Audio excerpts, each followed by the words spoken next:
All right, here's a live look outside of the aerial lift bridge this morning. Again, lots of pancake ice out there, and that's making for a nice little reflection off of the ice. And, well, I'd say I'd go out there myself and go look at the harbor. That's a pretty good view. But some views might be shrouded by the fog this morning, especially on some of our cameras. Grand Marais in our top left, not seeing too much fog up there. Trigo seeing a little bit down there, but up into this is Virginia, the Atkinson Bridge, as well as into Twig. So north here of the Twin Ports, as well as down the 35 corridor, seeing plenty of fog. Doesn't quite look like it's down to lake level, which is good news if you're into downtown Duluth. So the fog is mainly situated at the higher elevations, again down the 35 corridor, along parts of the Iron Range, Virginia, Hibbing, and into Grand Rapids, as well as on top of the hill, with also some pockets of some fog down into Solon Springs, down the 53 corridor, and perhaps into Hayward. But it's not as widespread as what we saw yesterday, where places like Grand Marais and Ironwood and Ashland, we're seeing visibilities under about 5 miles. And so the fog will take a little bit of a while here to likely break up,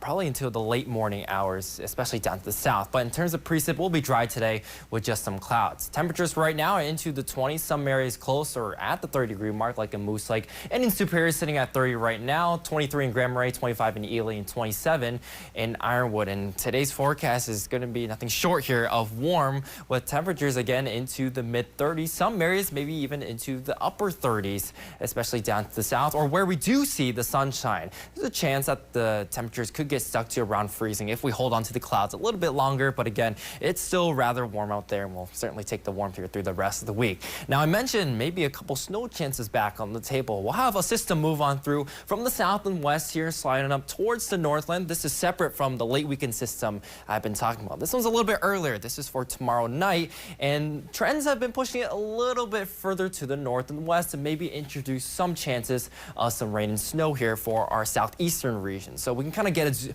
a closer zoom in here at our region. And again, this is Thursday night. This is by 7 o'clock. We're looking at maybe a rain-snow mix, but notice the temperatures here pretty close to freezing. So the snow that does fall is likely to be very wet, rimed, and just almost like sloppy slush. So I don't expect really big impacts. And again, we could see some more snow on the backside of it, but accumulations don't look very impressive. In fact, this is a look at one of our in-house models at its snow forecast, and generally under an inch looks to be at best. Of course, things can still change. We'll have a better idea of where it exactly tracks by tomorrow morning, so be sure to check back for updates. Now, as far as the secondary system that I've been tracking earlier in the week, that's still there, but now it's connected to maybe a secondary little clipper up by our region, and that might throw in a trough that allows for some light snow to develop across parts of the Northland. This still doesn't look to be very impactful, and I think more so just the chances of snow have gone up here for Saturday. So instead of the 20% that we had yesterday, now it's up to 40%